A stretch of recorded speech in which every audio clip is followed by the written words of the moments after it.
We begin today's show in Texas, where law enforcement officials are on edge after a district attorney and his wife were gunned down in their home Saturday night in what may be retaliation from white supremacist prison gangs. The attack happened in a rural area about 20 miles southeast of Dallas in the town of Forney in Kaufman County. The district attorney's neighbor said he heard shots fired in the middle of the night. It sounded like a high-powered rifle, you know, like an assault weapon or something like that. It was rapid fire. I knew it wasn't fireworks or anything like that. It makes me very, very angry, and also sad at the same time for these people's loss right here at Easter time. The murder of Kaufman County District Attorney Mike McClellan and his wife Cynthia comes just 2 months after the county's assistant district attorney, Mark Hass, was gunned down as he walked from his car to the Kaufman County Courthouse. It was McClellan, killed this weekend, who spoke to reporters after the attack on his ADA. I hope that the people that did this are watching, because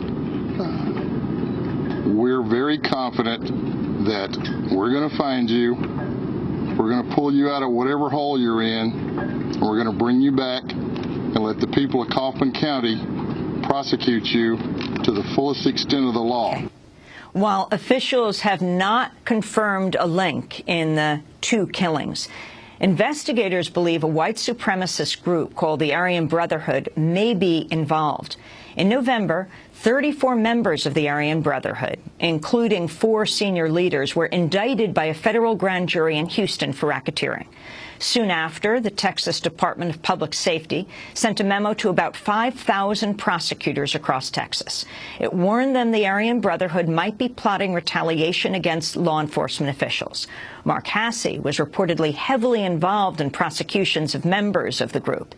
And District Attorney McClellan himself had told the Associated Press the gangs had a strong presence in the area, saying, quote, "We put some real dents in the Aryan Brotherhood around here in the past year."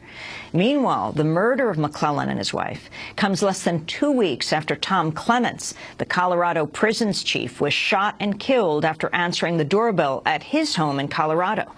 2 days later, Evan Spencer Ebel, a former Colorado prisoner and white supremacist suspected of murdering Clements, was killed in a shootout with Texas deputies about 100 miles from Kaufman County. Well, for more, we're joined by Mark Potok, senior fellow at the Southern Poverty Law Center. The group tracks hate groups, and he describes the Aryan Brotherhood of Texas, or ABT, as perhaps the most violent white supremacist gang in the country. He's joining us from Montgomery, Alabama. Mark, welcome back to Democracy Now! So let's talk about what happened this weekend with the district attorney McClellan and his wife, and then go backwards from there. The killing of his ADA, the prosecutor heavily involved in the investigations of the Aryan Brotherhood, and also what's been going on in Colorado. Well, it's an incredible set of circumstances. As you've said, Mike McClellan and his wife Cynthia were murdered over the weekend on Saturday or perhaps Friday night. It sounds very much like an assassination. Their door was reportedly kicked in. There were all kinds of shell casings all over the floor. So, you know, it looks like they opened the door to a stranger and were simply murdered right there. The remarkable thing, of course, about this is this came almost 2 months to the day after the January 31st murder of Mark Hass, who was killed as he was going to work in the Kaufman County Courthouse. He was in the courthouse parking lot, stepped out of his car, and was shot by 1 or 2 men who appeared to have been wearing bulletproof vests or some kind of tactical vest and some kind of masks. So, you know, we have all that going on, and as you say, the memo warned from the Department of Public Safety in Texas of retaliation from this incredibly violent group. I mean, you know, but I should say this is a group that at times, in disciplining people who are believed to work with law enforcement, have ordered people murdered and their fingers brought back as trophies.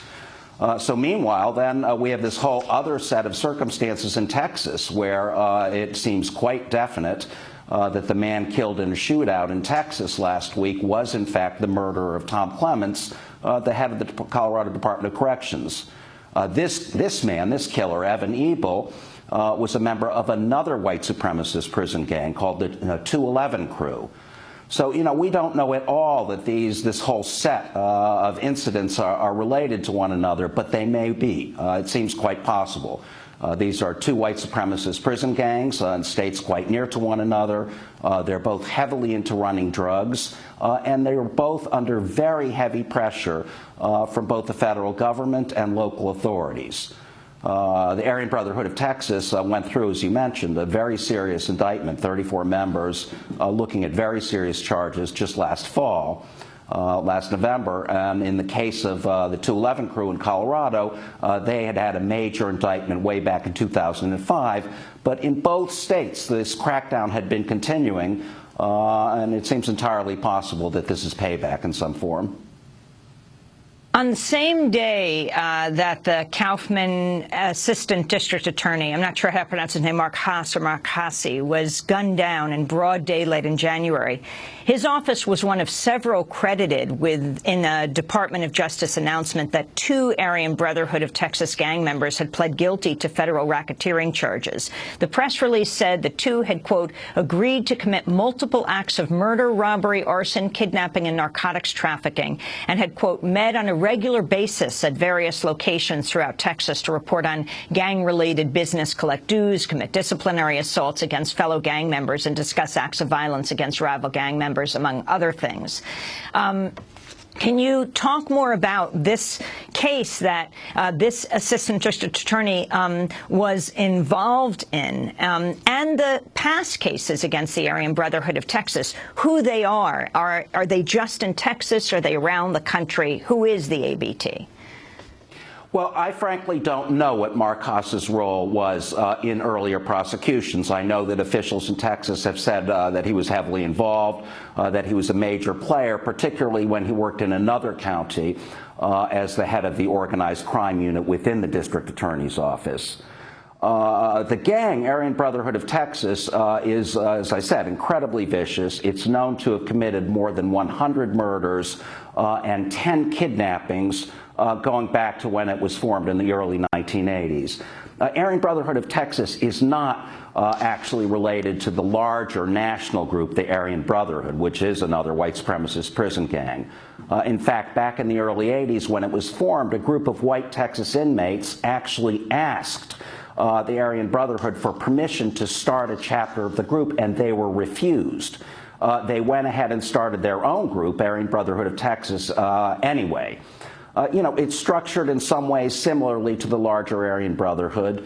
It's got a paramilitary structure. It calls its leaders generals and majors and lieutenants and colonels and all that sort of thing.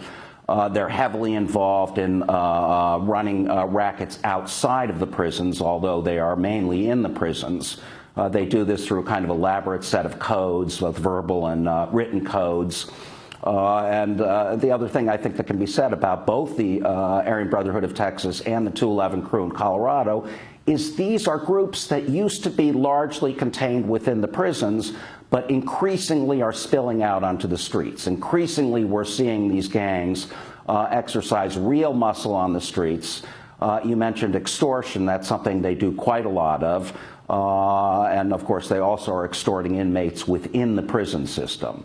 One last thing I think that bears saying about all of these groups is that while they are certainly white supremacist, that is, in a sense, a kind of overlay. At the end of the day, they are fundamentally criminal enterprises. So these groups, while they have all kinds of quote-unquote Aryan ideology and so on, are very quick to make alliances with, say, the Mexican Mafia, the Black Guerrilla family, in other words, non-white prison gangs. Especially if it will help them in the running of methamphetamine and heroin and drugs like that. Mark Potok, I want to ask you a little more about the 211 crew. That's the white supremacist prison gang linked to Evan Ebel, the 28-year-old suspect in the murder of Tom Clements, head of Colorado Department of Corrections last month. Clements was gunned down when he opened his front door. Ebel was later shot to death during a shootout with police in North Texas. Can you talk about the size and reach of the 211 crew, also known as the Aryan Alliance, its history in Colorado, the symbols it uses, its so-called blood in, blood out policy of membership, and why it's even called 211? Sure. The 211 crew was formed back in 1995 within the Colorado prison system it is still almost entirely limited to the Colorado system. I've seen estimates of anywhere from 200 to 1,000 members. It has become an increasingly kind of savage enterprise. They're very heavily involved in extorting inmates and people outside the prisons as well, running drugs and methamphetamine. The 211 name reportedly comes from the California Code for Robbery. And why that is, I can't say. But apparently, the larger Aryan Brotherhood was started in California, and it may be that the 211 crew in some way were looking up to them. In any case, that is what the gang is like. It's really quite something. As I say, they've increasingly kind of spilled out onto the streets. And now they also had a major indictment brought against them back in 2005. Their leader and founder, a guy named Benjamin Davidson, at that point was indicted along with about 30 other people, and he's now serving a 108-year sentence for racketeering. Nevertheless, the thing that can be said at the end of the day is these groups have been incredibly successful at running criminal enterprises not only within the prisons but outside on the street. And this blood in, blood out policy, what is that? That is the idea that in order to get into the 211 crew, you have got to go out there and either hurt someone or actually kill someone on the orders of one of the leaders, the so-called shot callers or generals. That is what gets you into the gang, and blood out, of course, the idea is that you can never get out of the gang. Only by dying can you leave this gang. 211 crew's really known for enforcing these rules in the sense that when 211 crew members leave prison, they are required absolutely to go out onto the streets and to earn, quote unquote. In other words, to engage in various kinds of crimes to bring back money that will ultimately end up under the control of the imprisoned leaders of the gang. And if a member goes out there and refuses to do something like that, it is very likely that the shot callers in prison will send someone after you and have you seriously hurt, if not worse. Mark Potok, can you talk about whether the white Aryan groups are increasing since President Obama was first elected? I'm not sure that that's happening as a result of Obama's election. It is certainly true that hate groups outside the prisons have grown, along with other kinds of radical right groups, I think in large part as a reaction to Obama's election and re-election, the kind of demographic change that represents in the country. But the prison groups seem like a different animal to me. I don't think they're so much related to what's happening politically in the country as they are to their own growth as criminal enterprises.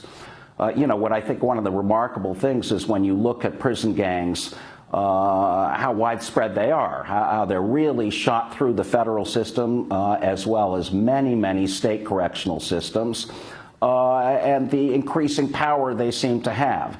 And, I think at the end of the day, that's what this incredible set of murders, of assassinations in both Texas and Colorado says. We don't know, obviously, who carried them out, but they certainly seem to suggest that these gangs are more brazen, really, than they've ever been.